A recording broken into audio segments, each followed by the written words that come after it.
There's still almost a full day between now and game 2 of the first round of the Western Conference playoffs between the Golden State Warriors and Sacramento Kings. And there's just so much to dissect beyond what Hall of Famer Rick Barry and I covered on last night's post-game show. So I'm going to play some sound. I'm going to break down why the Warriors lost and the good news of why the Warriors should recover and take care of business in game 2. And then moving forward for the rest of the series, hopefully win the series and move on to the next round. It's a impromptu Sunday episode, live episode. If any of you want to jump in with chat questions, I will answer it. And if you're listening to the or watching the recorded version, thank you for joining us. This is Locked On Warriors. You are Locked On Warriors, your daily Golden State Warriors podcast. Part of the Locked On Podcast Network, your team every day.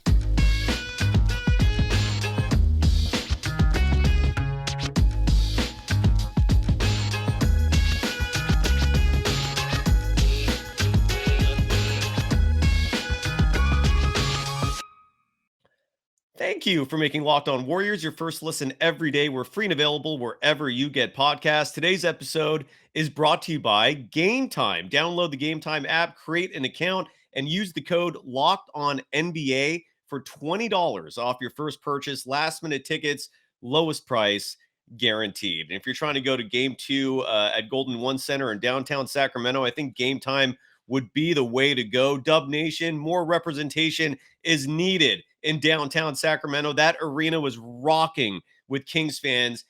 The Bay Area is just miles away. Would be nice to get some more representation there. Cody, what is up? Ty Burke. Yes, if there's a positive, yes, that Anthony Lamb did not play, thank goodness. But the Warriors nonetheless lost that game. And there were a few things that were particularly alarming. I first want to highlight where everything went wrong, because I literally went through the entire game, watched the whole thing again. And one sequence really stuck out in terms of where everything went wrong, and that was the third quarter. The Golden State Warriors were a team that not too long ago represented domination in the third quarter. I brought this up with Rick Barry yesterday. I can't remember if it was on Locked On Warriors or if it was on the Rick Barry Show, which, by the way, a new episode is coming in just moments. The same one we did last night, but the recorded version is not available publicly until now. Right after this show, it's going to be uploaded, so make sure you check that out. Always love the feedback from Hall of Famer Rick Barry. He is brilliant, especially when it comes to the game of basketball, and I always listen to him. I oftentimes run my ideas through him just to make sure I am sane in what I'm talking about. And yes, Cody, I 100% agree with you, who writes in the chat, Kuminga needs to play more. Wholeheartedly agree. And it's not just his athleticism. It's not just his shot creation skills. It's not just his vastly improved defense that the team needs. It's their height. It's his height. He's 6'8". This Warriors team is small. And when you compare what Mike Brown did in game 1 versus what Steve Kerr did in game 1, Mike Brown just basically went with the players that he knew would make a difference. He reacted on the fly. He played who would actually be effective. Alex Len, for example, a player who's not a great big by any means, but he played 13 minutes in that game last night, and he impacted it. He was plus 10 in the plus minus, grabbed 7 rebounds, including 2 of those 17 offensive rebounds that the Kings grabbed. And Steve Kerr, meanwhile, did not make any adjustments to counter that. Jonathan Kuminga needs to play more. Let us praise in the chat, and Let us writes, I was at the game. All right, the loudest game experience you've ever experienced. Kevin Dana was there too. That's good to know. And Dana's going to join the show next week. I'm hopefully going to have him for post-game of game 3, since Kylan Mills is only going to be available for Monday's post-game show. But the sequence that really alarmed me, and I want to start the show with that. I'm going to play a lot of sound as well. But in the third quarter, the Warriors went into the half with a 61-55 lead. And for much of the third quarter, they played great. They actually expanded on that lead. They took a 10-point lead. And I started documenting what was going on in that third quarter. At the 10-17 mark of the third quarter, Kevon Looney made a layup that increased the Warriors' lead to 67-57. The Warriors were rolling. Unfortunately, it was at that moment when De'Aaron Fox decided he was going to take over this game. Shortly after that 10-17 mark, De'Aaron Fox grabbed one of the Sacramento Kings' 17 offensive rebounds. This was at the 9:40 mark. He grabbed the offensive rebound. First of all, De'Aaron Fox, of all people, should not be grabbing offensive rebounds. That represents a collapse in just basic fundamentals of boxing out, of finding every player on the other team and making sure they don't have clear access to the rim. No one did that for De'Aaron Fox. He grabs the offensive rebound, makes the putback. Following that, he made 4 straight buckets and a pair of free throws in this sequence, and it cut the lead from 10-4. And this whole time, the moment I saw De'Aaron Fox make that first basket, that grabbed that offensive rebound and that putback, and look, what good is Twitter, right? I mean, it's just mostly a place where people bitch and want to be heard. But I was on there, and you can follow me on Twitter at DogSurfRocho, and my immediate reaction was, get GP2 in this game right now. Steve Kerr waited another 2.5 minutes before finally bringing GP2 in at the 7:17 mark. And a lead that had been whittled down to 4 went back up to 10. The Warriors were rolling. Kerr had what I thought was an awesome lineup out there that had Steph. It was small, but it was effective because you had Steph, and then you had DiVincenzo and Gary Payne II out there together. That was phenomenal. I mean, I would love to see those two play more minutes together. It was effective. The Warriors brought their lead back up to 10. Andrew Wiggins came in for Dante DiVincenzo early in that sequence, but that was fine. It wasn't a drop-off by any means. Wiggins was, I think, doing a decent job defensively, even though you could obviously tell his legs were not under him like they normally are, as evident by that last shot that he missed, the 3 that he should, in my opinion, have never taken. I don't agree with Wiggins being in the game at the end. I mean, if you're not going to start him because of rust, why are you having him finish the game when he's going to be obviously much more exhausted by that point? So that didn't make sense. Andrew Wiggins going for an open 3-point shot, great look, but you're only down by 1. You only needed a 2. He could have attacked the rim, could have gotten an easy bucket either by attacking himself or drawing the defenders and then making a simple pass to the wide open cutter. But, Wiggins went for the 3. You can't take that back. And it happened. But the problem is what really led to things going south in that third quarter, because again, the Warriors were up by 10, is that Steve Kerr, while Stephen Curry was on an absolute roll, took Stephen Curry out of the game. And this was about 2-3 minutes remaining. I forgot to document the time that Kerr took Stephen Curry out of the game. Here, I'm finding it right now just because it is important. So Stephen Curry was taken out of the game. Darn it, I cannot find that. But all I know is here it is at the 2:18 mark. Kerr took Stephen Curry out and replaced him with Klay Thompson.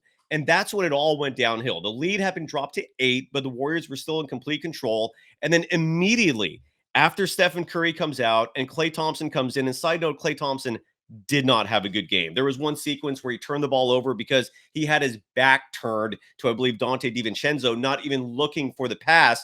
I don't know what he was doing there. But nonetheless, Klay and the box score, again, nothing to write home about. Klay Thompson finished the game with 21 points, but he led the team in plus minus with minus 14.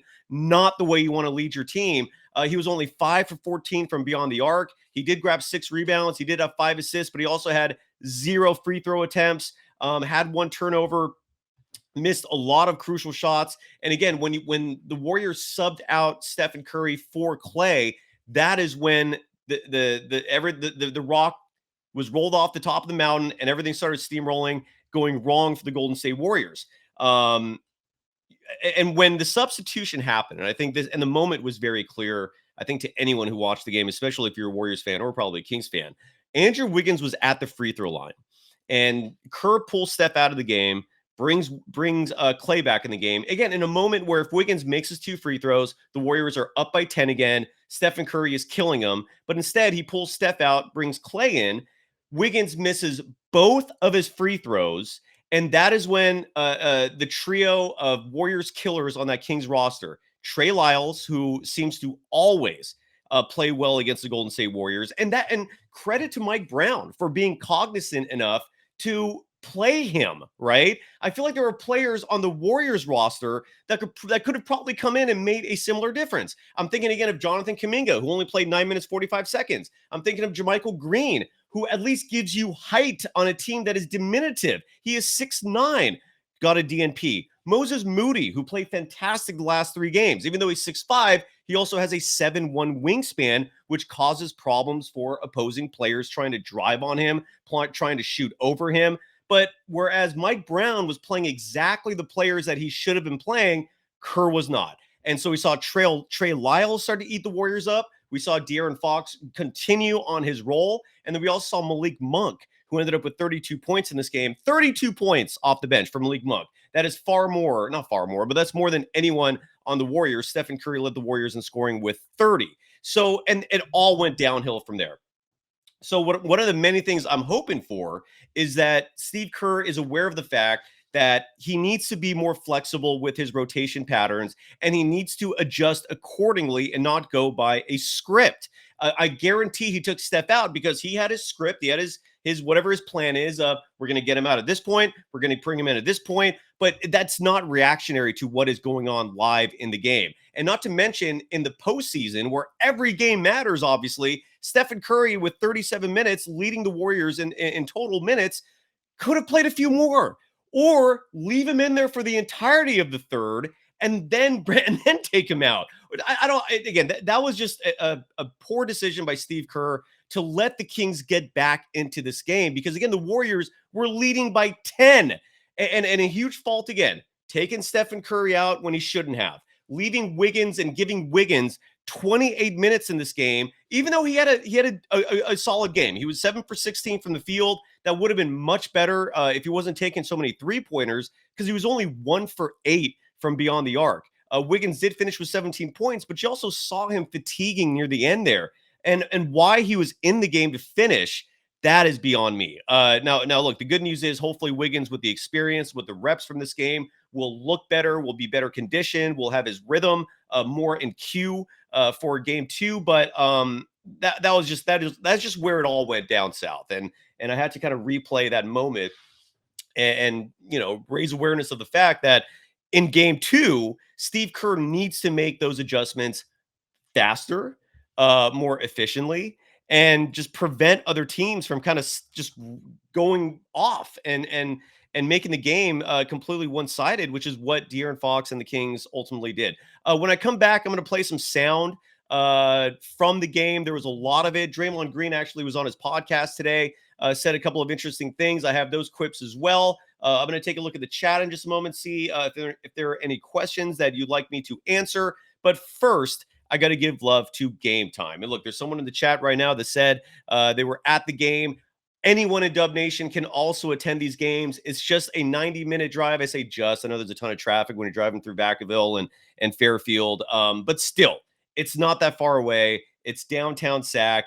Dub Nation, download the Gametime app. You can find tickets there. I understand it's a stressful experience sometimes, but you can literally browse through the Gametime app, find that Warriors Kings game 2, buy some tickets, take the kids, take the family, or take your friends who love to drink, so they're going to be louder and crazier, and diminish maybe just a little bit that incredible home court advantage at Golden One Center. Download the Gametime app, create an account, and then use the code LOCKEDON for $20 off your first purchase. So I know those tickets are expensive at Golden One Center. Use the Gametime app. You save $20. Better than nothing. The $20 might get you a beer. Terms apply. Again, create an account and redeem the code LOCKEDON for $20 off. Download Gametime today. Last minute tickets, lowest price. I forgot to mention the guarantee as well. If you buy your tickets from Gametime, then find a lower price ticket somewhere else, they will match and make up the difference. Guaranteed. That alone makes it worth it. So use Gametime. Download that Gametime app right there and represent the Golden State Warriors. They need it. We all need it. Go be a hero, folks. You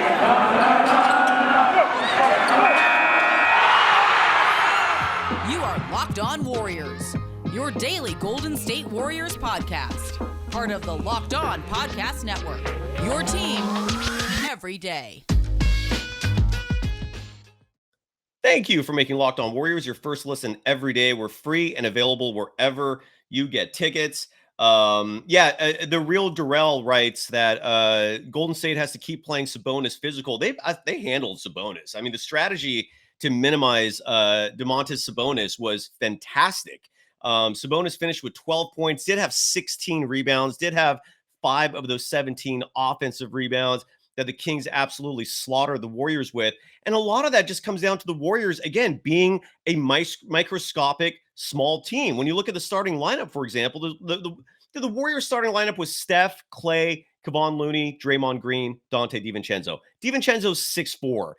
Steph Curry is 6'3". Draymond Green is 6'5", 6'6" with shoes. So your two biggest players in that starting lineup are Klay Thompson at 6'7", who is a shooting guard, and then Kevon Looney. You're pretty much your only natural center that you have on the roster. Your 4 bench players you went with. Gary Payton II is 6'2", 6'3". Andrew Wiggins is 6'7". Jordan Poole is 6'4". Jonathan Kuminga, who should have been playing more because he's the only other player that's on the postseason roster that, at least indicative of game 1, we can base that on, who has any decent height besides Kevon Looney. Kuminga's 6'8", and we only saw him for 9 minutes, 45 seconds. So how do you manage that? A, give Kuminga more minutes. And when I say manage that, meaning how do you make it so that the Warriors are not a tiny Mickey Mouse team out there? A, give Jonathan Kuminga not just more minutes, much more minutes. It was not an anomaly that in the regular season this year, from January 1st on, which represents the majority of this NBA season, Jonathan Kuminga, when he plays 25 minutes or more, the Warriors win over 70% of their games. Good things happen when Kuminga plays. I want more than 9 minutes, 45 seconds from a player that Steve Kerr trusted enough to start in Memphis last year. And yet now, the next year, following I thought was a great season, Kuminga only gets 9 minutes, 45 seconds. Even if he looks rattled out there early on. Some people were saying that. I always hear on social media from body language experts that, and I'm being facetious saying that, obviously, that Kuminga looks anxious out there. He looks afraid. Even if that's true, face your fears. Make him face it and play through that anxiety. Make him play through that fear. Let him get those shivers, whatever you want to call it, out of his system. He's too good of a player to have just sit on the bench and rot away at a 6'8" size with that athleticism. Kuminga has to play. And then maybe go to your bench and give JaMychal Green, a player that was one of your coveted offseason free agents, give him 5 minutes, give him 10 minutes, give him something. I think he can match up with Len, okay? I don't think you're losing out when Alex Len is out there as the counter to JaMychal Green, okay? It's an even wash at worst. At best, JaMychal Green is a better player than Alex Len. So at least get some size out there so that Len is not killing the Warriors on the boards like he did in last night's game in 12 minutes, 55 seconds. He grabbed 7 rebounds in less than 13 minutes. So the Warriors have to do something about that. And there isn't much size on the roster to begin with. You're not going to see Patrick Baldwin Jr. likely play, even though last year we did see both Kuminga and Moody play some time as rookies. I highly doubt we're going to see Patrick Baldwin Jr. play this year. So that means if you want size, if you don't want to be this tiny team out there getting crushed, give Kuminga more minutes. Let Moses Moody play a little bit. Even though he's 6'5", he has a 7'1" wingspan, and that 6'5" height makes him one of the bigger players on this Warriors roster. It's crazy that I'm even saying that. But I do think JaMychal Green, if the Kings are going to be giving players like Alex Len 10, 15 minutes, you're not hurting yourself having JaMychal Green out there just to give you a little more size. Otherwise, you are a tiny team and you're getting crushed. I want to quickly play. I want to play one soundbite. And thank you. I know the Warriors pump me up. It's just, the Warriors, there's very little else in my life that I care about, I guess, in this team. And maybe you could blame my upbringing for that. I don't know. But yeah, the Warriors are my team. I love them, and I'm in this really fortunate position where I have a platform to talk about them, despite loving them. And I'll criticize them when it's due. You've heard me do that plenty, but also am happy as when they actually win and succeed. I want to play this soundbite real quick of Draymond Green. He was asked in the post-game press conference what he thought about De'Aaron Fox, and more specifically his impact on the game, and maybe what the Warriors need to do to stop him. So here's Draymond Green. That fourth quarter was a lot of fire both ways going. What do you think of just the way it went of the fourth and how it ended, and what the Kings were able to do and kind of holding you guys off? I think they did good. They got the win. We'd like to not see foul, called there. It's physical game. It's been physical the whole time, but that's not why we lost the game. They made plays down the stretch. They got to the free throw line, and, we missed a couple shots that we'll make. All right, there we go. And again, Rick last night, he always complains about people using the allegory of a player looking like he's going downhill, which is utterly not true on a physical basis. But nonetheless, that's what Draymond Green said about De'Aaron Fox, who completely lit up the Warriors. In case you didn't see the actual box score of what Fox did. First of all, De'Aaron Fox played over 40 minutes. The player that's supposed to be shutting him down, the player that's supposed to be making life difficult for him, Gary Payton II, played half that. He played 20 minutes. So that is one of many adjustments that I think Steve Kerr needs to make. Start giving GP2 more of a run. As long as De'Aaron Fox is out there causing havoc like he's doing, why not have your best defender, a player you gave up your former number 2 pick for, Gary Payton II, a player who was pivotal in your world championship last year? Why not give him more of a run? 20 minutes, I just don't think was enough. And if you're asking yourself or asking me, where do you get those minutes from? Klay Thompson. Does Klay Thompson need to play 37 minutes? Why not make it 32 on a night like this, where you could tell that he's not his normal self, that he's not a smoking hot shooter? Why not just make him play 32 instead of 37? Bam. GP2 is now playing 25 minutes instead of 20.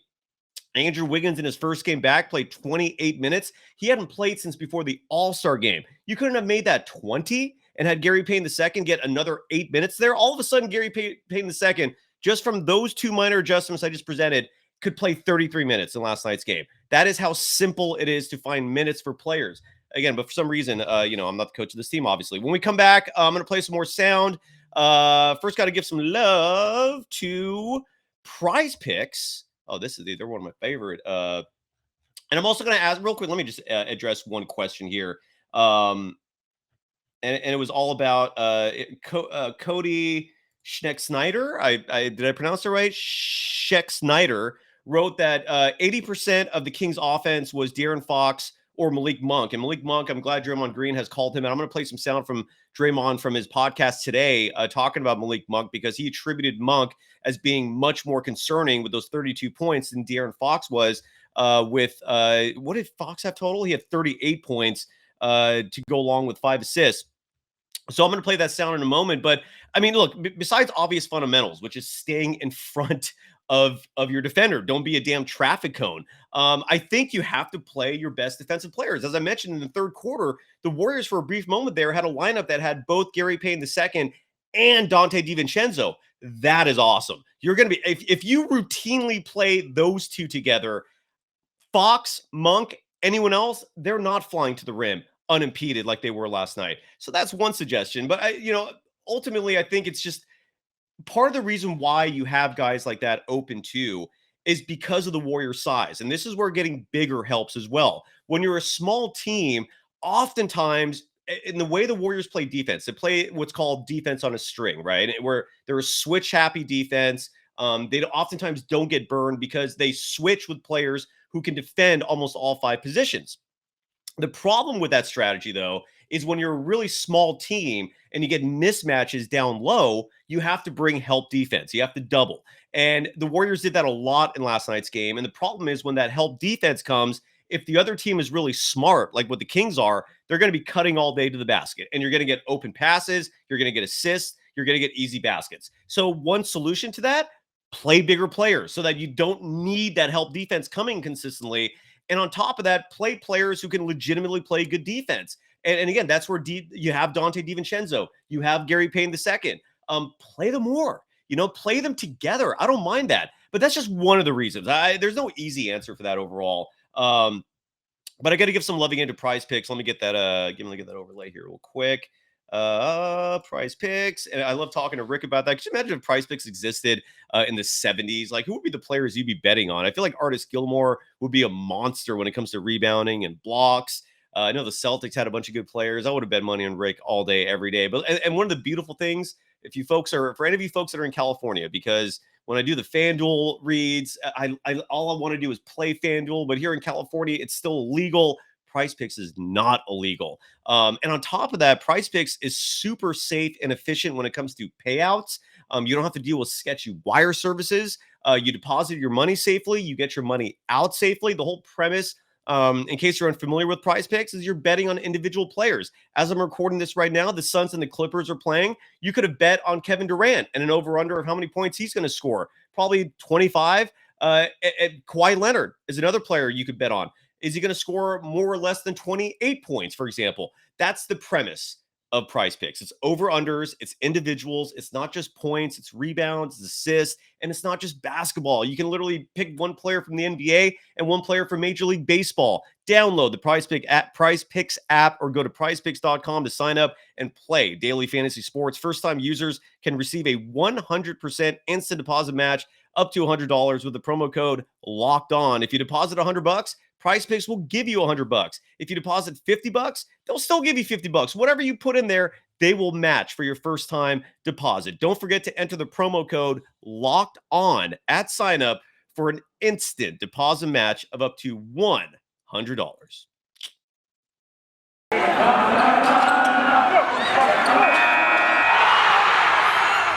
You are Locked On Warriors, your daily Golden State Warriors podcast. Part of the Locked On Podcast Network, your team every day.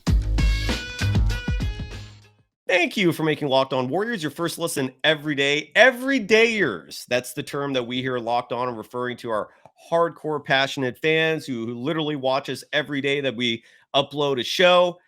Tomorrow, Kylan Mills will join me post-game for Game 2, and then she's off on vacation. I think it's like a bachelorette party or something like that. So Kylan will be with me tomorrow, and hopefully it'll be a much more upbeat and celebratory show as the Warriors, I'm hoping, make the adjustments necessary. You know what? It's not just that I'm hoping. I am immensely confident that the Golden State Warriors are going to win tomorrow's game, Game 2. I'm immensely confident in that. If the Warriors lose Game 2, start preparing for the end of the dynasty. All right? That's how big that game is. If the Warriors lose Game 2, yeah, panic mode, panic button. Dun, dun, dun, dun. First time since I've ever hosted this show, I will be pressing that panic button. But I'm also incredibly confident that the Warriors can still pull off Game 2. I saw enough in there to be confident about it.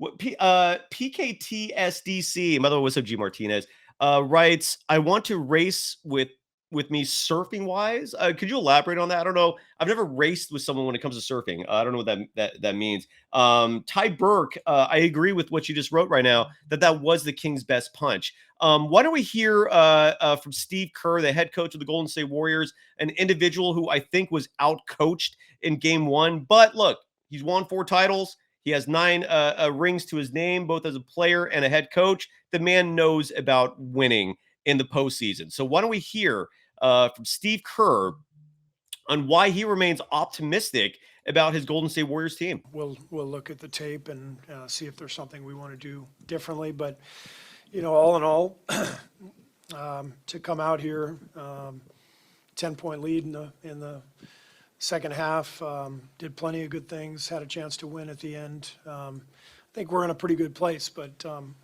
you know, we just couldn't complete the game tonight, but 7-game series, so we'll bounce back. Yeah, exactly. And don't forget, it's sometimes Kerr's a little slow in making the adjustments that are necessary. Case in point, last year's NBA Finals.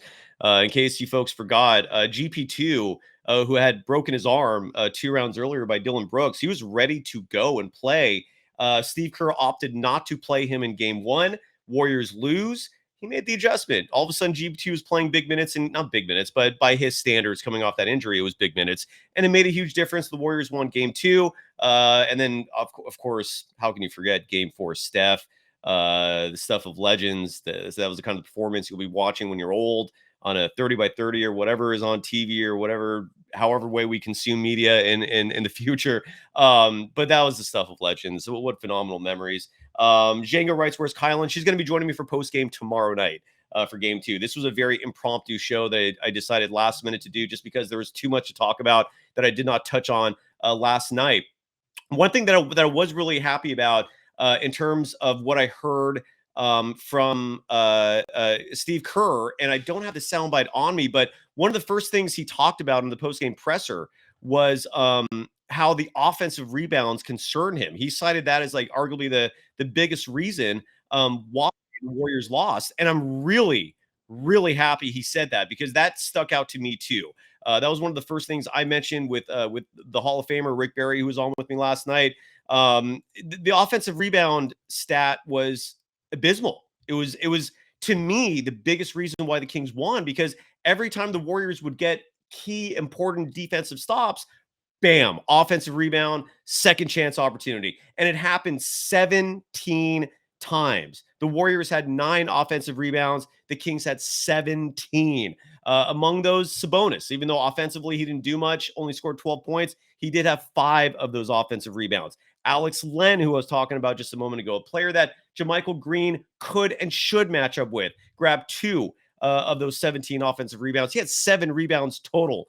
Trey Lyles had 2 offensive rebounds. Harrison Barnes had 4 offensive rebounds. And that's one thing where it wouldn't surprise me if we see Andrew Wiggins start in game 2, just because he's such a better match on Harrison Barnes, who any Warriors fan, long time, will remember not only his contributions to the Warriors, but how strong of a wing player he is. Even though he's listed as a small forward, he plays the 4 efficiently. So he grabbed 4 of those offensive rebounds, 7 total. Keegan Murray, who didn't do much offensively, only scored 2 points. He did have 2 offensive rebounds as well. So that is a category that the team absolutely has to improve on. And now Andrew Wiggins, it was encouraging seeing him play, despite the fact he was 1 for 8 from beyond the arc, despite the fact that the Warriors didn't need a 3 at the end there. Wiggins still overall did play phenomenal for a player that has not played in nearly 3 months. So why don't we listen to some comments? First of all, here's Draymond Green. This was on his podcast today, talking about Andrew Wiggins in his first game back. Wiggins was 17 points off the bench in 28 minutes. We're a different team when Wiggs is here. We're a different team when we got Wiggs out there. And, first game back, he was 1 for 8 from the 3 with some shots that he normally will hit. And I don't doubt that he's going to hit those. The first game back, you don't have your legs under you, and to come back in that intense-ass game, kudos to Wiggs. We need him. We're going to need him to continue to get better and better and at a rapid pace, and I have no doubt he will. Had been looking great in the scrimmages, so it wasn't a shocker to me that he came out getting to it. Says a lot about him and, the things that he was at home dealing with, which is out there now, to keep himself in shape and come back for this team ready to go for this run is huge, and, that's something that we can build on. So definitely expecting Wiggs to stay aggressive. What I loved is that he was taking those shots. Regardless if the threes went in or not, he kept taking them. Had one in the corner to put us up 2 late in the game, living with that shot. So great to have Wiggs back. And like I said, he'll continue to get better defensively as well, although he was all over the court on that end, creating some loose balls and came up with some rebounds. I like it. And I want to play one more soundbite from Dre. That's not about Andrew Wiggins, but it's more about what the team did right and what the team did wrong in game 1. So here's Draymond Green again. One more clip from his podcast. And you can feel however you want about Draymond's focus on these podcasts. He recorded this last night after the game. So I don't know what else he would be doing. So I don't know if he's recording these after the games. Could he be studying film? Maybe. You're not usually working out after a game. So I guess if the choice is either doing a podcast where you're thinking about the game and just expressing it verbally while recording it so you can make some money and build your broadcasting career, or just studying film on your own with teammates, is it that much of a drop-off? I'm going to have faith in Draymond Green and say no. But look, if you have your opinions on it and think that he should not be doing his podcast, to each their own. But here is Draymond Green talking about what really killed the Warriors in game 1. Very frustrating loss today. I thought we did enough to win the game, and yet I think we have a whole nother level. Well, obviously, we don't do moral victories, so I'm not going to sit here and say we feel good about that. Like, fuck no. De'Aaron Fox finished the game with 38 and 5 assists. We definitely have to do better on Fox. He had 5 threes, and that wasn't really expected, but he shot the ball well. I remember having him on the show, and he was saying like he needed to take the shot more. And, he took them tonight. He knocked them down. Malik Monk had a game off the bench, 32 points. De'Aaron Fox may get 38 points, but you can't give up 32 to Malik Monk off the bench. Now, Malik's an incredible player.